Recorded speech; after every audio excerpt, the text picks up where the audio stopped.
सरकार की एक कमेटी ने मोबाइल टावर्स से निकलने वाले इलेक्ट्रोमैग्नेटिक फील्ड यानी कि ईएमएफ रेडिएशन को 10 गुना बढ़ाने का सुझाव दिया है।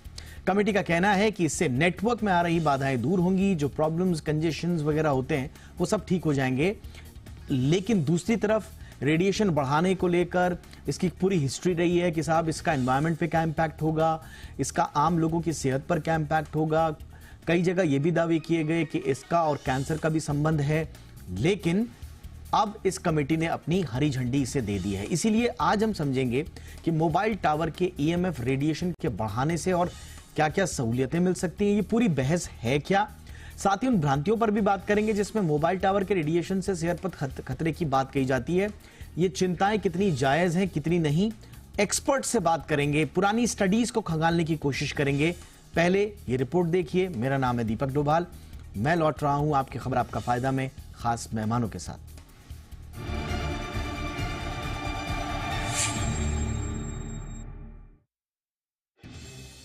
मोबाइल टावर से निकलने वाले इलेक्ट्रोमैग्नेटिक फील्ड यानी ईएमएफ के रेडिएशन को लेकर सरकार की कमेटी के एक पैनल ने अपना सुझाव दिया है।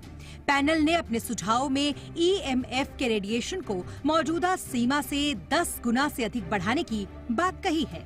दूरसंचार के क्षेत्र में बढ़ते दायरे को देखते हुए पैनल ने अपने ये सुझाव दिए हैं। इस कमेटी में दूरसंचार विभाग और स्वास्थ्य मंत्रालय के रिप्रेजेंटेटिव भी शामिल हैं। कमेटी के पैनल का कहना है कि ऐसा करने से एक तो नेटवर्क दुरुस्त होगा और इससे मौजूदा समय में आ रही बाधाएं कम होगी, तो वहीं इससे एक और बड़ा फायदा होगा। दरअसल जब मोबाइल टावर के ईएमएफ रेडिएशन की क्षमता बढ़ेगी तो इससे टावर का कवरेज भी बढ़ेगा। पैनल ने अपने सुझाव को लेकर तर्क दिया है कि भारत में मोबाइल टावर के EMF radiation international commission on non ionising radiation protection यानी ICNIRP के 2020 के तय मानकों से अभी कम है। अब इसे ICNIRP के नॉर्म्स के अनुरूप किया जा रहा है। ऐसा होने से देश में मोबाइल नेटवर्क कवरेज को बेहतर बनाने में मदद मिलेगी और ज्यादा टावर लगाने की जरूरत भी नहीं पड़ेगी। इससे मोबाइल कंपनियों के खर्च में भी कमी आएगी। सो अलग कमेटी के पैनल के इस तरह के सुझाव से पहले टेलीकॉम उद्योग की लॉबिंग करने वाली संस्था COAI भी इस तरीके की मांग कर चुका है। COAI की माने तो international commission on non ionising radiation protection का क्राइटेरिया पूरी तरह से सेफ है, यानी इसके बढ़ने से सेहत पर बुरा असर नहीं पड़ेगा।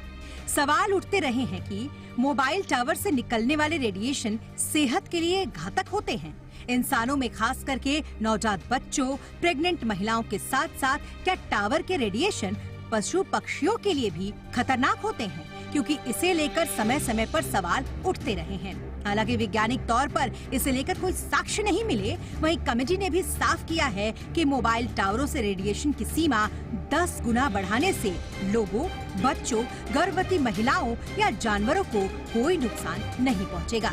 दरअसल टेलीकॉम कंपनियों का कहना है कि जब तक टावर के रेडिएशन को नहीं बढ़ाया जाएगा और international commission on non ionising radiation protection के मानकों के बराबर नहीं लाया जाएगा, फोन के नेटवर्क को लेकर दिक्कतें बनी रहेंगी। ऐसे में नेटवर्क को दुरुस्त करने के लिए उन्हें ज्यादा टावर लगाने पड़ेंगे, जो महंगा काम है। ब्यूरो रिपोर्ट, जी मीडिया।